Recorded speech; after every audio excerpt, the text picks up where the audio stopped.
There is an envelope on your kitchen table that says mortgage closing costs. And somewhere inside it is a single line that reads, credit report, $540. You cannot remove that line. You cannot shop it around. You cannot call a cheaper company and ask for a better rate on it. It is just there, non-negotiable, sitting in the section of the form labeled Services You Cannot Shop For. And here is the part that should make you stop. 4 years ago, that exact same line said about $50.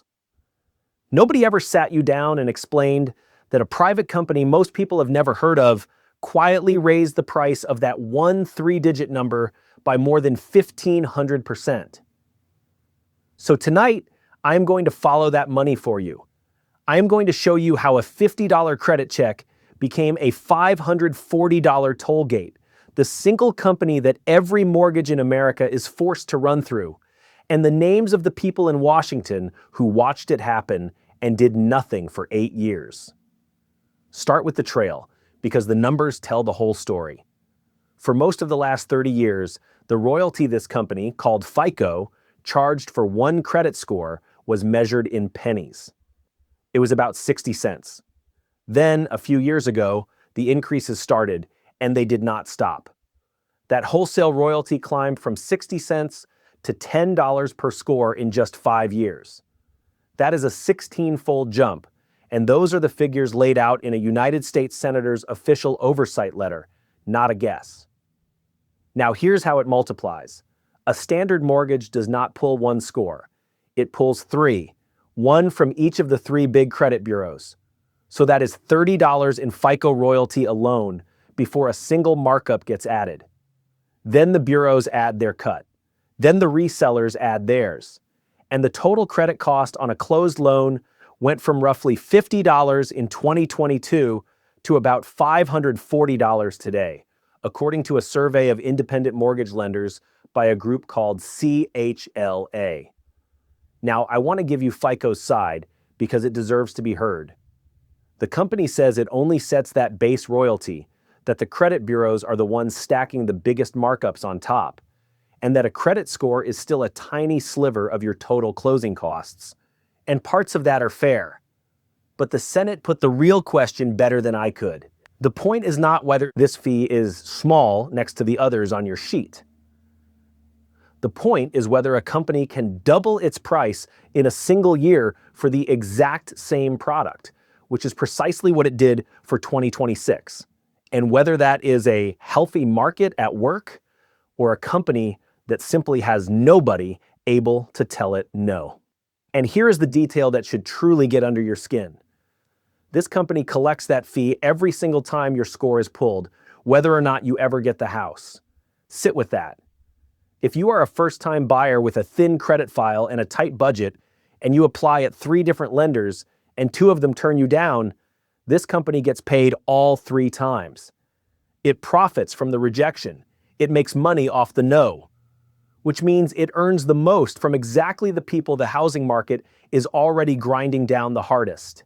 Hey, real quick, sorry to jump in, but if you understand that all of this chaos that's going around us is going to severely affect real estate valuations, and you'd like to be ahead of this game, learn about it, the cycles, when to buy, when to sell, links down below for the real estate crash bundle, 4 courses that I've put together for one insanely low price. I want to earn your business.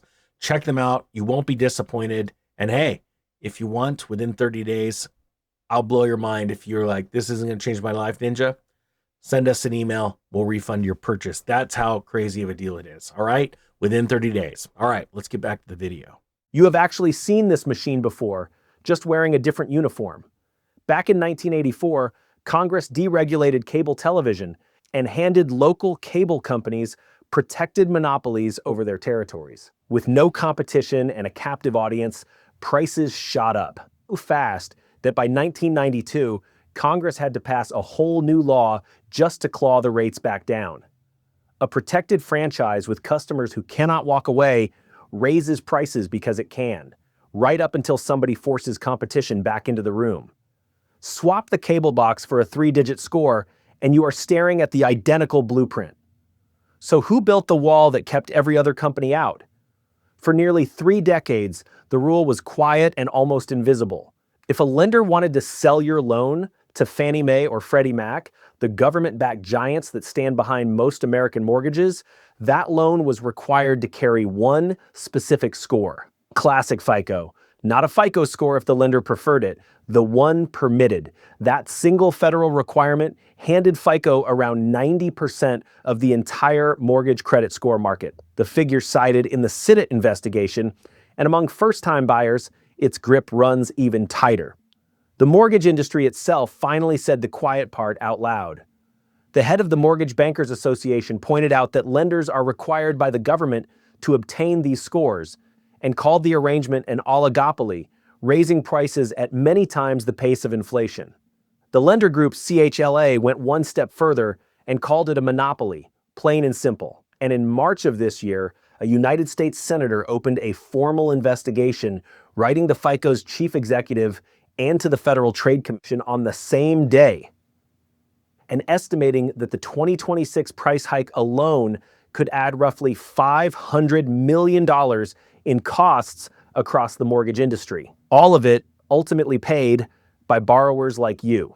So the real question is whether anyone is fixing this or whether you just keep paying. And this is where it finally turns in your favor. After 8 long years of a competitor being promised and stalled, federal regulators cleared a rival score called Vantage Score for Fannie and Freddie loans. And the instant they did, the price mask slipped. Within 3 days, the credit bureaus dropped their competing score to as little as 99 cents.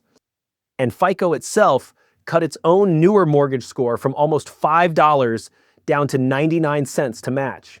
A price they swore for years was fair collapsed toward a single dollar the moment someone was finally allowed to compete. That tells you exactly what the toll was really worth all along. But do not celebrate yet, because the wall is only half down.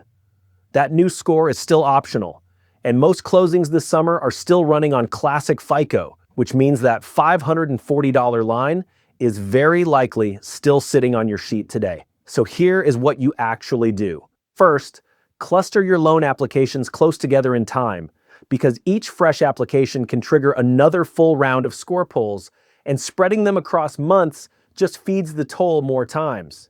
Second, ask every lender directly whether they can run a Vantage score instead of classic FICO, because a growing number now can, and it can cost you a fraction of the old fee. And third, watch that credit report line on your loan estimate across every lender you talk to, because the gap between them is now real money. And it is the first honest signal that the competition is finally reaching your wallet. So go back to that envelope on the kitchen table. That $540 line is not a law of nature, and it was never a real cost. It was a price a company set simply because a rule said you were forced to pay it. And that rule is finally cracking. The proof is in the one place these companies cannot spin. The stock that rode this toll to record highs has already fallen by roughly half, because the people who price these companies for a living can see the wall coming down. They are betting the toll cannot last. Pull out your closing sheet, find that line, and ask the one question they were hoping you would never think to ask. And with that, Economic Ninja is out.